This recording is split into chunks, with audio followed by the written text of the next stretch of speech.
Bom, obrigado, Márcio. Obrigado a todos vocês aqui. Obrigado pelo cumprimento. Não sei se mereço ser chamado de grande professor. Eu queria começar falando sobre fake news, usando uma notícia verdadeira. Ontem teve manifestações nos Estados Unidos contrários à implantação da lei da Sharia em algumas cidades. O movimento islâmico lá já está bastante forte e já vem tentando fazer esse movimento de tentar implantar a lei da Sharia, para quem não sabe, a lei islâmica, que prevê, entre outras coisas, o apedrejamento de homossexuais, em alguns bairros, algumas cidades, enfim. Vocês imaginam que seria uma manifestação contra a lei da Sharia aqui no Brasil? Muita gente, talvez vendo essa notícia, né? A gente se organiza aqui, entre nós, e faz a manifestação. Algumas pessoas vão ver isso acontecendo e vão pensar: poxa vida, mas o Foro de São Paulo está aí, o Foro de São Paulo está circulando a gente ainda como um leão, circula presa, arranhamos, mas não ferimos, né? Por que lei da Sharia, né? Talvez aqui quem conheça a capilaridade do movimento islâmico consiga perceber que essa objeção ela não é tão válida assim, né? Na periferia de São Paulo já existem alguns lugares onde a lei da Sharia ela vem tentando ser implementada pela comunidade islâmica no Brasil.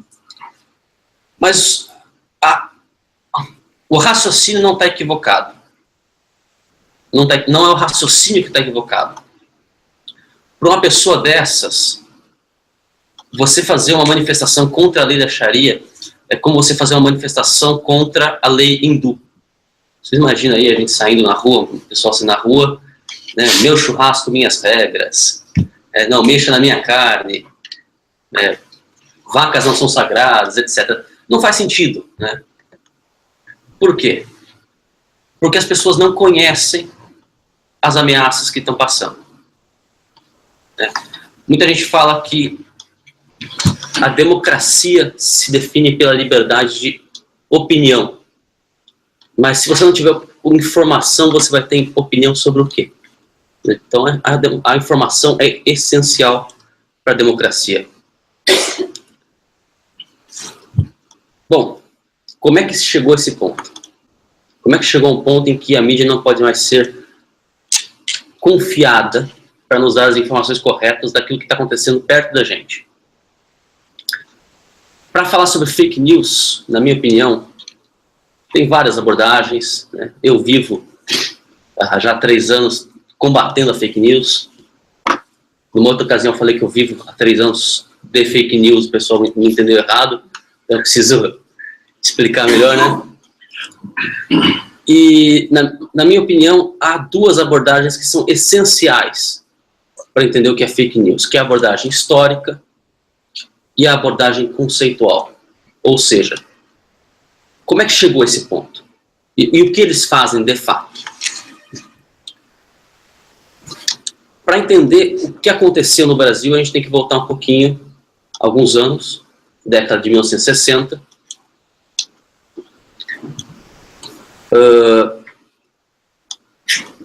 O movimento comunista tomou uma surra dos militares na guerra de guerrilhas, tentaram implantar o comunismo no Brasil através da Força Armada, não conseguiram, e a esquerda começou a fazer aquilo que a direita precisa aprender a fazer ontem, que é análise de conjuntura.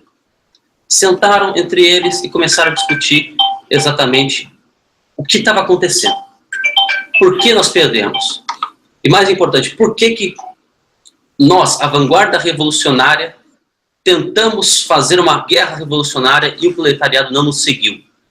Até então, toda a teoria que eles estavam usando, a teoria de cunho marxista, dizia que a classe proletariada, revolucionária por excelência, deveria seguir naturalmente a vanguarda revolucionária. Uma vez começado o processo, esse processo não seria possível ser parado. Bom, não foi o que aconteceu. Nessa mesma época, entrou no Brasil as obras de um comunista italiano chamado Antonio Gramsci. Com certeza que a maioria aqui já deve ter ouvido falar do Antonio Gramsci.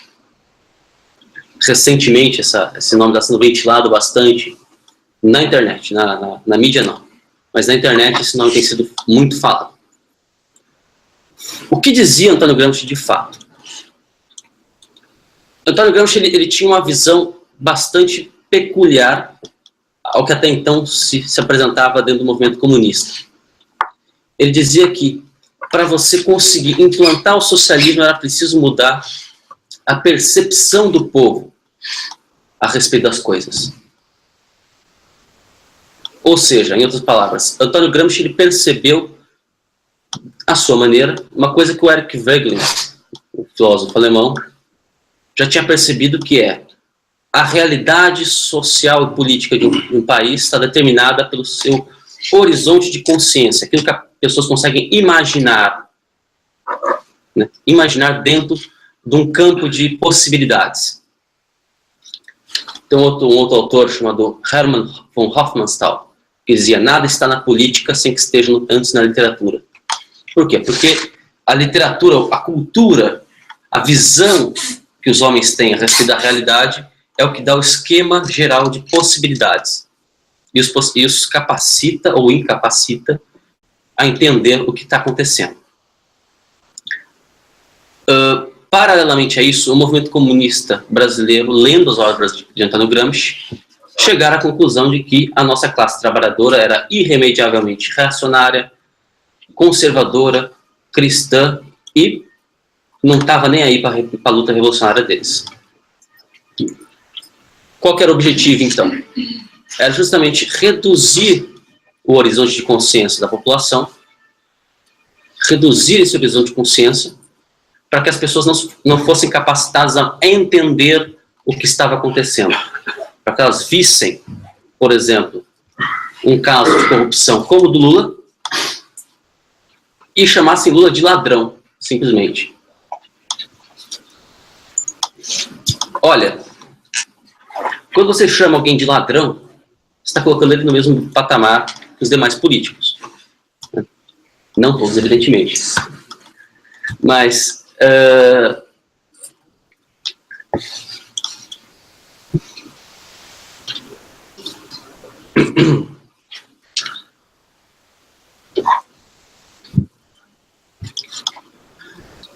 me perdoe a expressão, mas alguém que rouba para pagar prostitutas e champanhe, com a maioria dos nossos políticos, não se compara a alguém que rouba para alimentar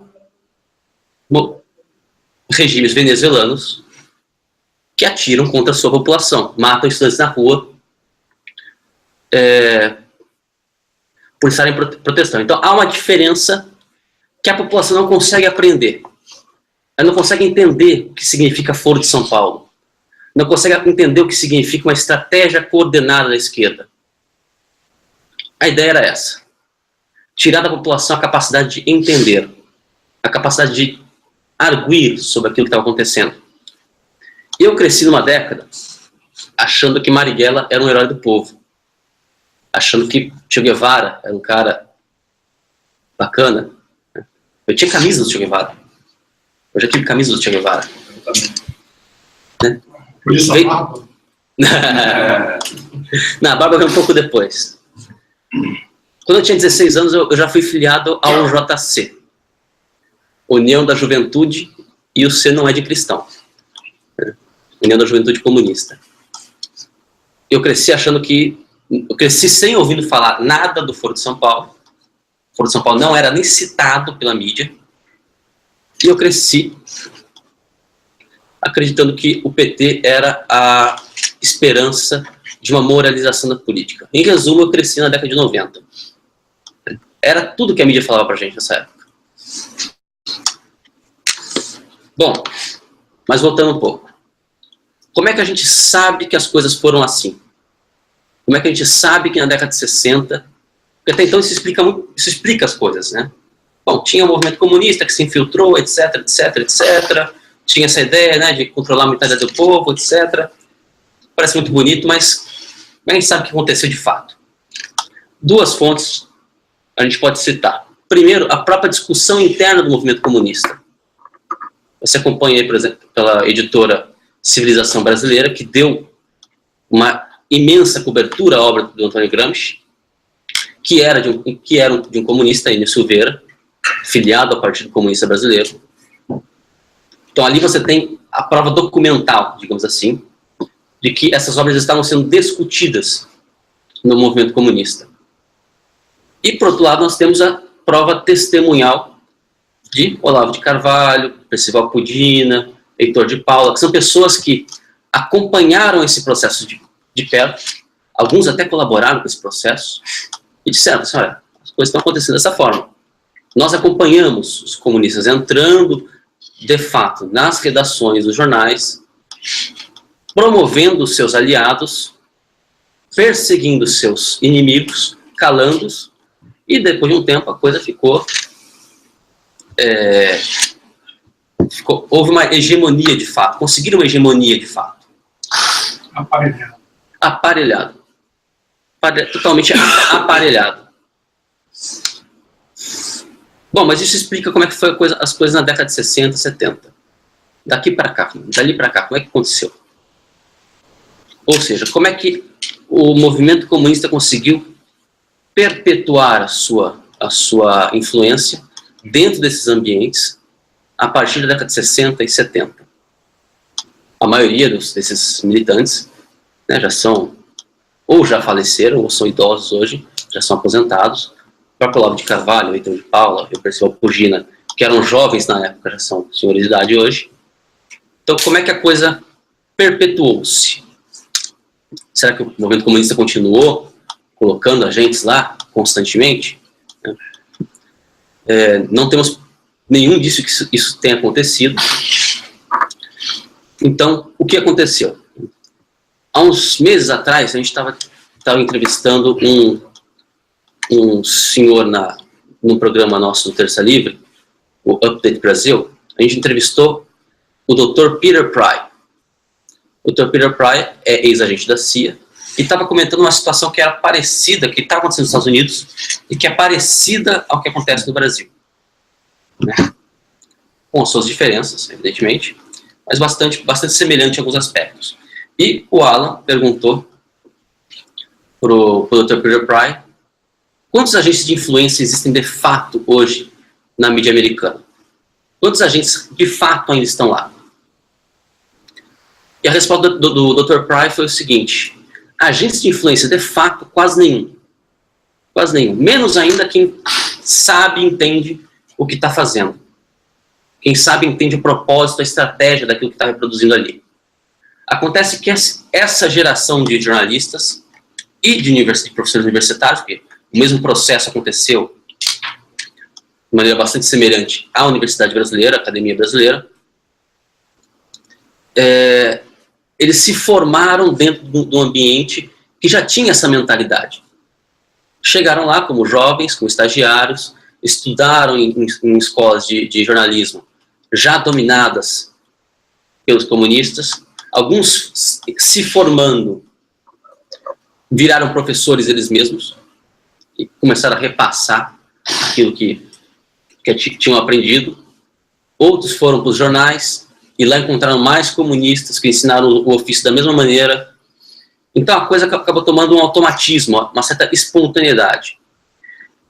Essa espontaneidade de vez em quando erra a marcha, né? Essa espontaneidade às vezes dá vazão a certos episódios que são até um pouco inusitados, né? Por exemplo, há uns meses atrás eu vi, era a imagem de uma câmera de segurança, de um sujeito armado de um fuzil e invade o supermercado para fazer o assalto. A manchete era: suspeito invade o supermercado. O sujeito está com um fuzil na mão, né? Suspeito do quê? Então, assim, alguém que bate o olho naquilo percebe: alguma coisa está errada. Alguma coisa está errada. Mas esses são os casos em que a coisa já criou um automatismo tão grande que nem eles mesmos percebem o que estão fazendo. Ou seja, a gente nunca fala de criminoso. Nunca é criminoso, nunca é meliante, nunca é sempre suspeito. O cara pode estar com um fuzil na mão, você pega na câmera praticando o crime, mas ele é suspeito. Então, a coisa cria um automatismo, uma certa... fica um pouco ridículo, né? Porque justamente o cara não está pensado. Você cria uma defasagem entre o sentir e o pensar a realidade, você vai criar uma dissintonia na interação. E essa defasagem é tudo que nós temos hoje na nossa redação. Nós temos um manual de redação, qualquer jornal tem isso, um manual de redação, que é quase uma novelíngua, né? Manual de novelíngua do George Orwell. Você pode usar essas palavras, você não pode usar essas palavras. É sempre um manual para como descrever as coisas. Você começa a formatar o sujeito. Exato. Você não pode sair dentro daquele modelo. Exato. É sempre um manual, você sempre tem uma limitação. Nunca é a coisa de fato. E entra naquilo que você falou. Você comprime o nível de consciência do indivíduo. Justamente. A ideia é essa. Então, a ideia é essa. Bom, é isso que explica historicamente, resumidamente, evidentemente, né? Mas explica historicamente o que a gente está vivendo hoje. Mas além desses casos, né, em que você tem um sujeito armado chamado suspeito, o que é que eles de fato fazem? O que é uma fake news? Fake news é simplesmente notícia falsa, pura e simplesmente. Né? Isso é uma conceituação minha. Isso é uma conceituação minha. Mas eu percebi que fake news, aquilo que a gente pode chamar de fake news, manipulação pela mídia, ela cabe em 3 categorias. Que é a falsificação, a omissão e a manipulação. Elas podem coexistir, mas numa mesma notícia, mas normalmente as notícias, as fake news, elas são feitas, desenvolvidas dentro dessas 3 categorias em separado. Uma falsificação é uma mentira pura e simples, o nome já fala, e é a forma mais fácil de se fazer fake news, mas é também a forma mais fácil de se desmascarar. Quando, por exemplo, nós temos uma foto da Avenida Paulista, cheia de gente, apinhada de pessoas, pedindo fora Dilma, como era em 2015. Mas lotada de pessoas, não cabia mais pessoas ali. E o Datafolha dizia que tinha 200 mil pessoas ali. Sendo que, na outra ocasião, o mesmo Datafolha, na mesma situação, viu uma parada gay e dizia que tinha 3 milhões de pessoas. Quer ver meu tempo? Bom. conclui, pode concluir. Dizer que havia 3 milhões de pessoas, já bate ali um sinal pra gente. A internet foi maravilhosa nesse aspecto. Pegou eles com calça curta mesmo. Porque é só questão de você averiguar o fato, né? Você vê com os olhos da cara. Não tem 200 mil pessoas ali. Nunca. Tem muito mais do que isso. A omissão é um caso conhecido no Brasil também. É um caso bastante usado. Eu acho que o mais célebre dos casos é o próprio Foro de São Paulo, denunciado a exaustão pelo Olavo de Carvalho. E, aliás, o Olavo de Carvalho teve o mérito de virar mídia independente dentro da grande mídia. E quando ele era membro do Globo, ele já falava do Foro de São Paulo, a revelia de todos os seus colegas, inclusive da sua direção. Ele não se calava contra o Foro de São Paulo. E a mídia falava, né? Uma hora falava que o Foro de São Paulo não existia, outra hora falava que o Foro de São Paulo era um clube. É só um clube de discussão. Né? Como se só um clube de discussão entre um presidenciável, que era o Lula na época, e as Farc fosse só um clube de discussão. Por definição, não é só um clube de discussão. Gilmar Mendes foi aluno dele. Gilmar Mendes foi aluno dele. Do Olavo? É. Quem sabia disso? Não, perguntando. Nada, não.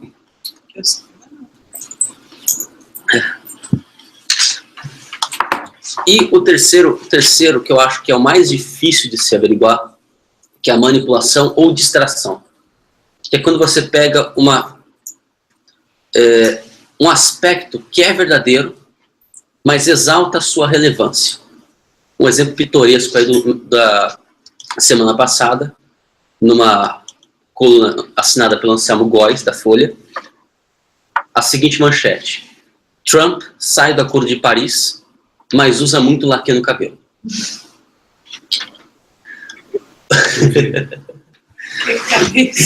Desculpa a expressão, o que tem o cu com as calças? A gente tem uma expressão no interior de São Paulo, não sei se vocês conhecem, o que tem o cu com as calças? Nada. Nada. Mas isso cria uma percepção. Qualquer um que olha ali e para pensar 2 segundos, percebe que aquilo ali é só bravata. Aquilo não informa coisíssima nenhuma. Mas aquilo cria um sentimento humorístico. Aquilo cria ali uma percepção de que o indivíduo que apoia o Trump, ele é um indivíduo de tendência histriônica, um indivíduo que age de acordo com percepções egoístas. Então, cria-se uma percepção daquilo. Né? Aqui no Brasil nós temos o caso do Jair Bolsonaro. Às vezes você vê assim, Bolsonaro causa polêmica. Você vai ver a polêmica dele é ser contra o kit gay nas escolas. A polêmica com quem, cara pálida? Isso não é polêmica nenhuma. Polêmica é pelo menos um assunto que é discutido entre 2 parcelas de 2 grupos que têm iguais, estão numa igualdade de posição. Não há polêmica. Não há polêmica nenhuma. Ele está dizendo aquilo que a população não quer, que é o kit gay nas escolas, contra aquilo que uma minoria de militantes querem, que é justamente corromper a nossa juventude. Né? Mas esse tipo de mensagem, de manipulação, serve justamente para causar essa impressão, para tirar do indivíduo essa vontade de agir. Né? Então você chama o Bolsonaro de polêmico, você pinta o Trump de histriônico, né? de extravagante, não que laranja seja uma cor muito discreta, né? mas pinta ele de uma forma bastante... Você pinta os indivíduos, você pega assuntos irrelevantes e coloca eles como se fossem definidores da política global. Então, essa é a terceira forma. Eu acho que é muito mais difícil você combater esse tipo de fake news. A gente está começando a tentar fazer isso agora no Terça Livre, estudando com o professor Olavo, porque exige um domínio da linguagem, um domínio da lógica e uma atenção muito grande para você perceber, peraí, o cara está tentando me enganar. Não é possível. Isso pode até ser verdade, mas o cara está tentando ali passar uma mensagem para mim que goela abaixo, que não condiz. Bom, só para concluir, então, falsificação, omissão e manipulação. Acho que é uma forma que eu tentei resumir para vocês a maneira como o movimento que atualmente domina as mídias tenta acorrentar o horizonte de consciência da população brasileira. Muito obrigado.